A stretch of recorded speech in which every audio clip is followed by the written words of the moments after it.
Welcome back to my channel Monalisa's world. তো আমরা যেরকম প্রত্যেক উইকেন্ডে বা যখনই সময় পাই কোথাও ঘুরতে চলে যাই, তোমরা সবাই জানো। তো সেভাবেই আমরা আজকেও বেরিয়ে পড়েছিলাম এখানে যাওয়ার জন্য। কোথায় যাচ্ছি সেটা এখন বলবো না, তবে তোমরা ভিডিওটা দেখতে পারো জানতে পারবে। তবে আমরা যেখানে যাচ্ছি না সেটা একটা গুয়াহাটির অনেক বড় ফেমাস জায়গা। আমরা আজকে চলে এসেছি শহীদ স্তম্ভ, যেটা হচ্ছে কিছুদিন হলো বানানো হয়েছে, বেশি দিন হয়নি। তো তোমরা দেখতেই পেলে এটা হচ্ছে বোড়াগাঁওতে বানানো হয়েছে, স্মৃতি স্মারক বানানো হয়েছে, মানে প্রত্যেকটা শহীদকে শ্রদ্ধাঞ্জলি জানানোর জন্য। তো চলে এসেছি আমরা আজকে শহীদ স্তম্ভতে। আর এই যে দেখো দূরে দেখতে পাচ্ছ তোমরা, আর এটা হচ্ছে এন্ট্রেন্স, মানে বাইরের থেকে যখন তোমরা কেউ আসবে তখন এটা হচ্ছে বাইরের এন্ট্রেন্সটা। এত সুন্দর করে বানানো হয়েছে। আর আমরা যখন গেছিলাম তখন প্রায় সন্ধ্যা হয়ে গেছিলো। আমাদের টাইমিংটা একদম পারফেক্ট ছিল, কারণ আমরা এমন সময়তে গেছিলাম যখন আমরা দিনের বেলাতেও দেখতে পেরেছি, আর দেখো সন্ধে হওয়ার সাথে সাথেই পুরো লাইটগুলো জ্বালিয়ে দিয়েছে, তো যার জন্য আরও বেশি সুন্দর লাগছিল। আর এখানে মেইন হচ্ছে লাইটিংসটা। যখন তোমরা সন্ধ্যেবেলাতে যাবে তখন তোমরা এটাকে বেশি সুন্দরভাবে দেখতে পারবে, কেন কি এই যে শহীদ স্তম্ভটা দেখতে পাচ্ছ না, এটা প্রত্যেক মিনিটে মিনিটে লাইট চেঞ্জ হয়, কখনো রেড, কখনো পার্পল, কখনো স্কাই ব্লু। যার জন্য এটা সন্ধ্যেবেলার পরে গেলেই তোমরা বেশি ভালো মতন জিনিসটাকে বুঝতে পারবে। আর আশপাশটা এত সুন্দর, পাখির আওয়াজ, চারিপাশটা একদম পুরো পাহাড়ে ভরা আর খোলামেলা, এত সুন্দর হাওয়া আসছিল। তো আমরা ধীরে ধীরে চলে গেলাম শহীদ স্তম্ভের ভিতরে। আর ভিতরটা তো গিয়ে একদম পুরো অবাক করা দৃশ্য যাকে বলে।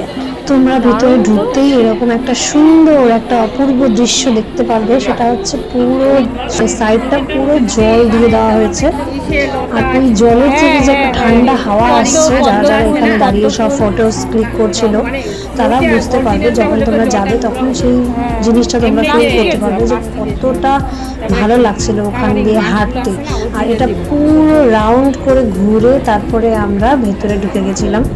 আর ভিতরে ঢুকতেই দেখো এরকম একটা সুন্দর আসামের যে মানচিত্রটা রয়েছে সেটা এখানে দেখানো হয়েছে।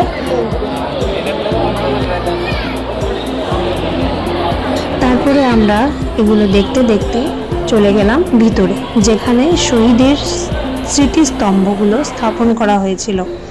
তো এই যে দেখো, এই সেই জায়গা যেখানে প্রত্যেকটা শহীদের স্তম্ভ রয়েছে।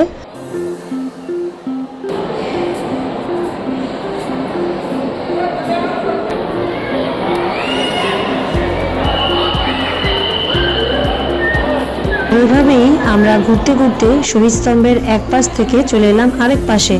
এখানে রয়েছে ফটো, যেগুলো ফ্রেম করে সব কিছু দেখানো হয়েছে। আসামের জন্য প্রত্যেকটা মানুষ কত কি ত্যাগ স্বীকার করেছিল, বা একটা দেশকে রক্ষা করার জন্য তারা কত কি করেছিল, আরও অনেক কিছু এখানে দেখানো। তো এইভাবে সব কিছু দেখতে দেখতে আর পুরো শহীদ স্তম্ভটাকে ঘুরিয়ে আমরা বেরিয়ে পড়লাম। এখান থেকে বেরিয়ে আমরা, তার পাশেই রয়েছে একটা রেস্টুরেন্ট, আর সেখানে রেস্টুরেন্টের ওপরে রয়েছে একটা রুফটপ, কিন্তু শহীদ স্তম্ভের বাইরে নয়, এটা শহীদ স্তম্ভের পাশেই বানানো হয়েছে। যেই রুফটপটাতে আমরা গেছিলাম, তো এই যে দেখছো একটা খোলা রুফটপ, খুব সুন্দর। এখান থেকে পুরো স্তম্ভটা খুব সুন্দর দেখা যায়। তো সেগুলো দেখে তারপরে আমরা বাইরে বেরিয়ে কিছু খেয়ে আমরা ওখান থেকে বেরিয়ে পড়ি। তো আজকের ভিডিওটা তোমাদের কেমন লেগেছে অবশ্যই জানাবে। যদি ভালো লেগে থাকে তাহলে আমার চ্যানেলটিকে লাইক, কমেন্ট, শেয়ার আর সাবস্ক্রাইব করতে ভুলবে না। তো চলো।